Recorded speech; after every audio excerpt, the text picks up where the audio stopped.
నమస్తే అండి. ఓం శ్రీ గురుభ్యో నమః. ఓం శ్రీ గణాధిపతయ నమః. ఓం శ్రీ మాత్రే నమః. కర్కాటక రాశి వాళ్ళకి 2026 సంవత్సరం ఎలా ఉండబోతుంది, మేజర్ గ్రహాలను గనక చూసుకున్నట్లయితే ఈ మనకి ఇయర్ బిగినింగ్లో చూసుకుంటే మార్చ్ వరకు కూడా గురువు వక్రిగతిలో ఉండి వ్యయస్థానంలో సంచారం జరగడము, తర్వాత జూన్ 2వ తారీఖుకి కర్కాటక రాశిలోకే సంచారము, ద్వితీయ కుటుంబ ధనస్థానంలో కేతు సంచారము, అష్టమంలో శని సంచారము, అష్టమంలో రాహు సంచారము, భాగ్యంలో శని సంచారం జరుగుతుంది. కాబట్టి ఇలాంటి గ్రహస్థితిని మనము పరిశీలన చేసుకున్నట్లయితే కర్కాటక రాశి వాళ్ళకి మేజర్గా ఉద్యోగానికి సంబంధించి, వ్యాపారానికి సంబంధించి కొద్దిపాటిగా ఒడిదుడుకులు కనిపిస్తున్నాయి అన్నమాట. ఎందువల్ల అంటే సడన్ జాబ్ పోవడము, లేకపోతే సడన్గా బిజినెస్లో కొద్దిపాటిగా ఇబ్బందులు రావడము, స్టార్టింగ్ జూన్ వరకు కూడా వ్యయస్థానంలో గురు సంచారము, ద్వితీయ స్థానంలో కేతు సంచారం ఏంటంటే ఇవి రెండు కూడా మనకి కొద్దిపాటిగా లాసెస్కి ఇండికేషన్ ఇచ్చే గ్రహస్థితి కనిపిస్తుంది. కాబట్టి ఈ కర్కాటక రాశి వాళ్ళకి ఇదివరకు ఏదైనా ప్రాపర్ ప్రణాళిక లాంటివి చేసుకొని స్ట్రాటజిక్గా ఏదన్నా బిజినెస్ పెట్టడం కానివ్వండి, లేకపోతే కెరియర్లో ఫైనాన్షియల్గా నేను రైజ్ అవ్వాలి, కెరియర్లో నాకు మంచి గుర్తింపు రావాలి అని అనుకున్న కర్కాటక రాశి వాళ్ళు ఎవరైతే ఉంటారో కొద్దిగా ఈ స్టార్టింగ్ 6 months కూడా మీకు డిస్టర్బెన్సెస్ అనేవి చాలా క్లియర్గా కనిపిస్తున్నాయి. సో వీలైనంత మట్టుకు మీరు అడిషనల్ సేవింగ్స్ చేసుకొని పెట్టుకోండి. ఎందువల్ల అంటే సడన్గా రెసెషన్ టైం కూడా ఉంది కాబట్టి కొద్దిపాటిగా మీకు సడన్ జాబ్ లాస్ అవ్వడం అనేది కూడా కర్కాటక రాశి వాళ్ళకి కనిపిస్తుంది.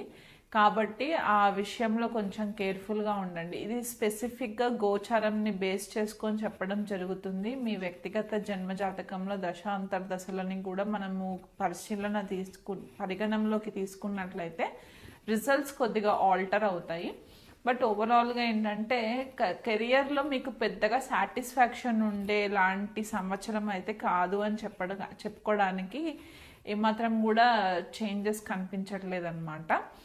అండ్ మనకి రీసెర్చ్ ఓరియంటెడ్ కెరియర్స్లో ఎవరైనా ఉంటే, అంటే సైంటిఫిక్గా సైకాలజీలో రీసెర్చ్ ఓరియంటెడ్ కెరియర్స్లో ఉండడము, లేకపోతే సైంటిస్ట్ లాగా వర్క్ చేయడము, లేకపోతే మనకి పిహెచ్డి ప్రోగ్రామ్స్లో కనుక రీసెర్చ్ బేస్డ్గా ఏదైనా చేసే వాళ్ళు కానివ్వండి, ఐటీ టెక్నాలజీకి సంబంధించి R&D డెవలప్మెంట్స్లో ఎవరైనా ఉంటే కనుక, రీసెర్చ్ అండ్ డెవలప్మెంట్ ప్రోగ్రామ్స్లో ఉన్న వాళ్ళు, లేకపోతే కొత్త స్కిల్స్ అప్గ్రేడ్ చేసుకోవాలి అని అనుకునే వాళ్ళకైతే కనుక ఈ ఇయర్ చాలా ఫేవరబుల్గా ఉంటుంది. ఎందువల్ల అంటే అష్టమ స్థానంలో రాహు సంచారం జరుగుతుంది కాబట్టి మీ రీసెర్చ్ కేపబిలిటీస్ ఇంకా పెరగడానికి మంచి ఆస్కారం కనిపిస్తుంది. కాబట్టి ఆ విషయంలో కొత్త విషయాలు నేర్చుకోవడానికి, కొత్త స్కిల్స్ అప్గ్రేడ్ చేసుకోవడానికి ఈ ఇయర్ని చాలా మట్టుకు యూటిలైజ్ చేసుకోండి.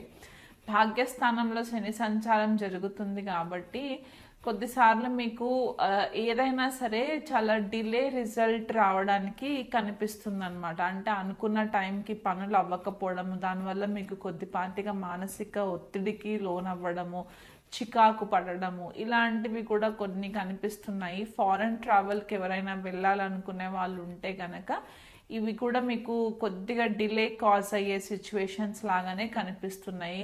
మీకు గురువు ఎప్పుడైతే కర్కాటక రాశిలోకి ఎంటర్ అవుతారో అప్పుడు శని పైన దృష్టి పడుతుంది కాబట్టి అది మీకు కొద్దిపాటిగా ఫేవరబుల్ రిజల్ట్స్ ఇస్తుంది. బట్ అప్పటి వరకు కూడా కొంచెం కూడా మీకు డిస్టర్బెన్సెస్ అనేవి కనిపిస్తున్నాయి అన్నమాట. ఎడ్యుకేషన్ విషయంలో అంటే స్టూడెంట్స్ ఎవరైనా కర్కాటక రాశి వాళ్ళు ఉంటే గనక వాళ్ళకి ఇయర్ కొద్దిపాటిగా మంచి రిజల్ట్స్ రావడానికి కూడా ఆస్కారం కనిపిస్తుంది. కాకపోతే ఇమ్మీడియట్గా చదువుకున్నది కొద్దిపాటిగా గుర్తుపెట్టుకోవడానికి ఇబ్బంది అవ్వడానికి కూడా ఫేవరబుల్గా లేదన్నమాట. సో అక్కడ కొద్దిగా డిస్టర్బ్ అవ్వడానికి ఛాన్సెస్ కనిపిస్తున్నాయి.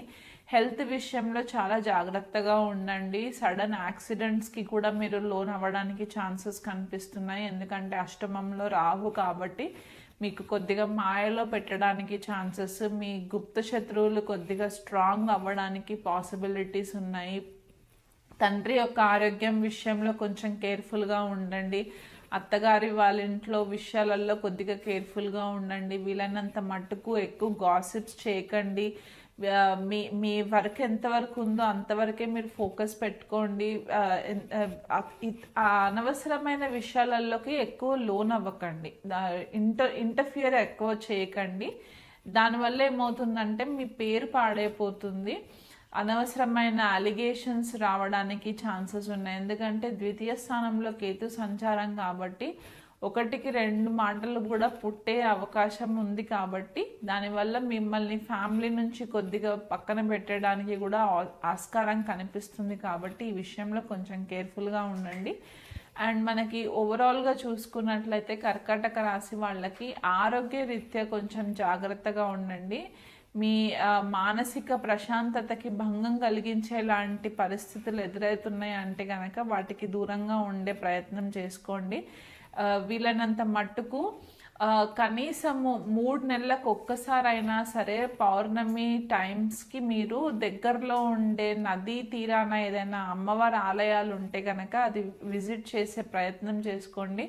నదీ స్నానం రెగ్యులర్గా చేసుకుంటూ ఉండండి, స్పెసిఫిక్గా పౌర్ణమి అమావాస్యకి. ఎందుకంటే మీది చంద్రుడు రూల్ చేసే రాశి కాబట్టి మీకు మానసిక ఉద్రిక్తత ఎక్కువ ఉండే ఛాన్సెస్ ఉంటాయి. కాబట్టి ఈ టైమ్స్లో మీకు ఇంకెక్కువ చేంజెస్ కనిపిస్తుంటాయి. గ్రహణాల గురించి కూడా నేను డేట్స్ వివరించాను కదా, అది ఇండియాలో ఉన్నా లేకపోయినా గ్రహణ ప్రభావం అనేది కర్కాటక రాశి వాళ్ళపైన డైరెక్ట్లీ ఆర్ ఇండైరెక్ట్లీ ఎఫెక్ట్ పడుతుంది. కాబట్టి ఈ గ్రహణం అయిపోయిన తర్వాత మీరు చంద్రుడికి, రాహు, కేతు అండ్ రవికి మీరు రెగ్యులర్గా ఈ గ్రహణం టైంలో పూజలు చేయించుకున్నట్లయితే కూడా మీకు మానసిక ప్రశాంతత రావడానికి ఆస్కారం ఉంటుంది.